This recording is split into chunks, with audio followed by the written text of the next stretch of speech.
നമ്മളുടെ മാനേജ്മെന്റുകൾ ചില കാര്യങ്ങൾ മനസ്സിലാക്കണം. അവർക്ക് ഈ വിദ്യാഭ്യാസ സ്ഥാപനങ്ങൾ നടത്താൻ അവകാശം കിട്ടിയത് ഒരു കാലഘട്ടത്തിൽ ഭരണഘടനാ ശില്പികൾ, ക്രൈസ്തവ സമൂഹം അല്ലെങ്കിൽ ന്യൂനപക്ഷ സമൂഹങ്ങൾ ഇവിടെ ഇല്ലാതായി പോകരുതെന്ന് ആഗ്രഹിച്ചിട്ടാണ്. അതുകൊണ്ട് ഈ മാനേജ്മെന്റുകൾ ഈ ഭരണഘടനയെ അനുസരിക്കാൻ തയ്യാറാകണം.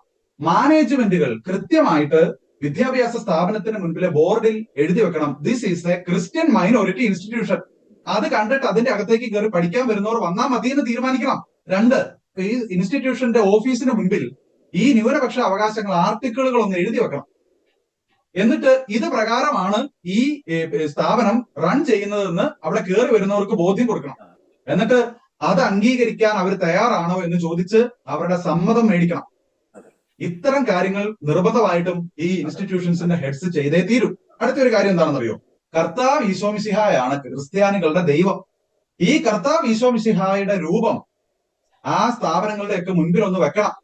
എന്തിനാണെന്നറിയോ?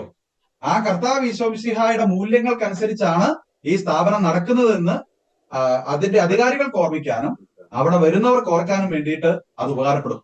രണ്ട്, എല്ലാ ക്ലാസ് റൂമുകളിലും ഈ കർത്താവ് ഈശോ മിശിഹായെ ഓർമ്മിക്കാൻ കഴിയുന്ന എന്തെങ്കിലും വെക്കണം. കാരണം ഭരണഘടന പറഞ്ഞിരിക്കുകയാണ്, അവിടെ പഠിക്കുന്ന വിദ്യാർത്ഥികൾക്ക് ക്രൈസ്തവ വിശ്വാസവും ആചാരവും പാരമ്പര്യങ്ങളും ഒക്കെ മനസ്സിലാക്കാൻ കഴിയണം, മൂല്യങ്ങൾ കൊടുക്കാൻ കഴിയണം.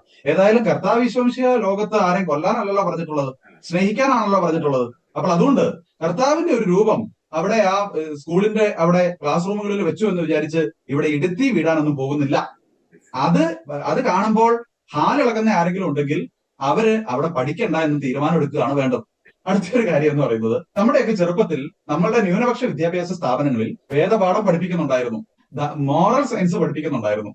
എനിക്കറിയില്ല, ഇപ്പൊ കുറെ കാലങ്ങളായിട്ട് നമ്മളുടെയൊക്കെ സ്ഥാപനങ്ങളിൽ ഇതൊന്നും പഠിപ്പിക്കുന്നില്ല. കാരണം പറയുന്നത് എന്താണെന്ന് ചോദിച്ചു കഴിഞ്ഞാൽ, ഒരു സെക്കുലർ വിദ്യാഭ്യാസമാണ് നമ്മൾ കൊടുക്കുന്നതെന്നാണ്. അങ്ങനെ അവർ പറയുന്നുണ്ടെങ്കിൽ അവര് ഈ ന്യൂനപക്ഷ അവകാശങ്ങളെ കുറിച്ചുള്ള ഭരണഘടനാ തത്വങ്ങൾ പഠിച്ചിട്ടില്ല എന്നുള്ളതാണ് അർത്ഥം. അടുത്തത്, വർഷത്തിൽ ഒരിക്കലെങ്കിലും ക്രിസ്ത്യൻ കുട്ടികൾക്ക് വേണ്ടിയിട്ട് വാർഷിക ധ്യാനം സംഘടിപ്പിക്കണം.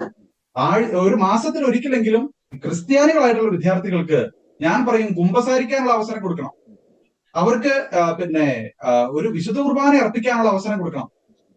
നമ്മളുടെ അധ്യാപകര് ഈ ക്രിസ്ത്യാനികളായിട്ടുള്ള കുട്ടികളെ എല്ലാ ദിവസവും ഉച്ചയ്ക്ക് കുറച്ചു നേരം പള്ളിയിൽ കൊണ്ടുപോയിട്ടൊന്ന് പ്രാർത്ഥിപ്പിക്കാനുള്ള, ഈ പിള്ളേരുടെ സ്വഭാവമൊക്കെ ശരിയായിക്കോളും. അപ്പം മനസ്സിലാവുന്നുണ്ടോ? ഇത് ആത്മീയതയില്ല, ഒരു വക തോന്നിവാസമായിട്ട് നടന്നു പോകുന്ന ഒരു അവസ്ഥ നമ്മുടെ കുട്ടികൾക്ക്, പുതിയ തലമുറയ്ക്ക് ഉണ്ടാകുന്നുണ്ടെങ്കിൽ നമ്മളുടെ സ്ഥാപനങ്ങളിലൂടെ ഇങ്ങനെയുള്ള ചില കാര്യങ്ങൾ ചെയ്യണം.